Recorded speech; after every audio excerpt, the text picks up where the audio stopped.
Hey friends, Lee Brown here and welcome back to My Kitchen, My Rules. And I know that a lot of y'all are thinking, man, it's summertime and I really want to have a Carolina burger or a Carolina dog.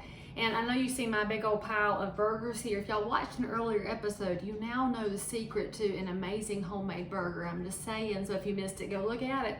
But anyway, if you never had a Carolina burger or dog, that means it's going to have chili and it's going to have coleslaw.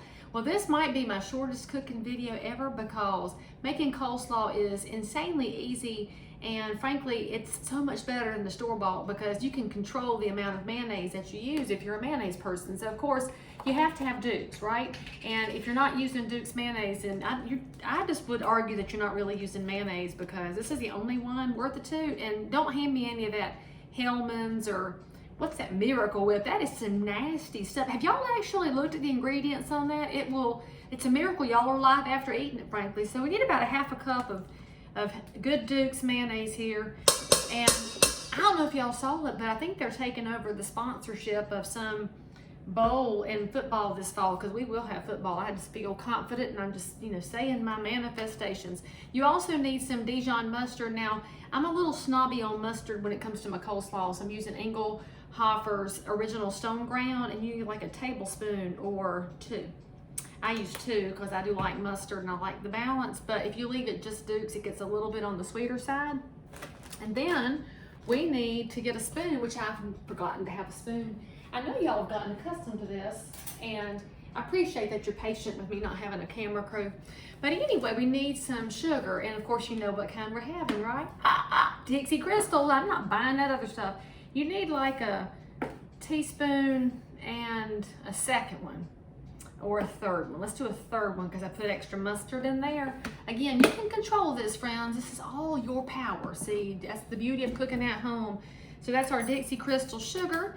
And then we need some ACV. Y'all ever look at a recipe that calls for ACV? That's apple cider vinegar. See, now you know a secret. And you need about 2 tablespoons-ish. And I imagine that's about what I had left in this bottle, which will head for the recycling. I like the Bragg's because it's got these cute old people on the label. I don't know who they are, but they're very cute.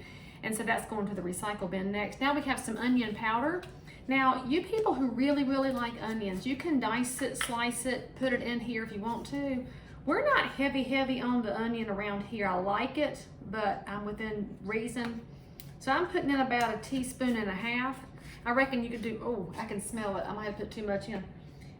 Oh, that one, I smell it and feel it. A little more Duke's will take care of that. All right. And now I need some celery salt, but I did not have any, so we're going to use celery seeds because they're very cute, and cute things are good. We'll put in like 1 teaspoon's worth of those, and then because there's no salt in that, it did call for a little bit. Let's get some Morton's kosher salt. I'm gonna do about 1/2 teaspoon. I don't need a heck ton because apple cider vinegar is gonna speak to us. So about yay much, that's about 1/2 teaspoon. And then we're gonna get our whisk.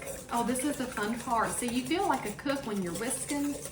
I know that I do. I like using kitchen implements that have been bought and paid for many times. And this is one that doesn't wear out. My big saucepan wore out. I had to order another one. And so thank you, 𝘽𝙀𝘼𝙾, but that one lasted 20 years. I'm kind of heartbroken. We'll see if y'all still make a decent one. All right, we got it mixed up. Now this is the secret to fast coleslaw. Buy a bag of coleslaw, cabbage already mixed up. This one is the Fresh Express, and this one has a little bit of carrot in it for the color. Now, I usually buy whichever one they have on the rack that's on sale. I'm not particular about it. I don't really care if it's got the color of the carrots in it. Now, some of y'all that really like it should get that purple cabbage and cut that up a little bit, put it in the food processor, whatever. And look, this is it, y'all. Mix the cabbage into your little seasoning mix, and that's it. See, it's not juicy, because I don't like that heavy stuff that's dripping off your plate. It kind of looks like, y'all know if you go to the fish camp and you got that little container of coleslaw and it looks kind of like the tartar sauce, that's not good, okay? It's supposed to look like this, so you can tell it's a vegetable. And now we'll have this on some burgers and some dogs, and we'll have a good time.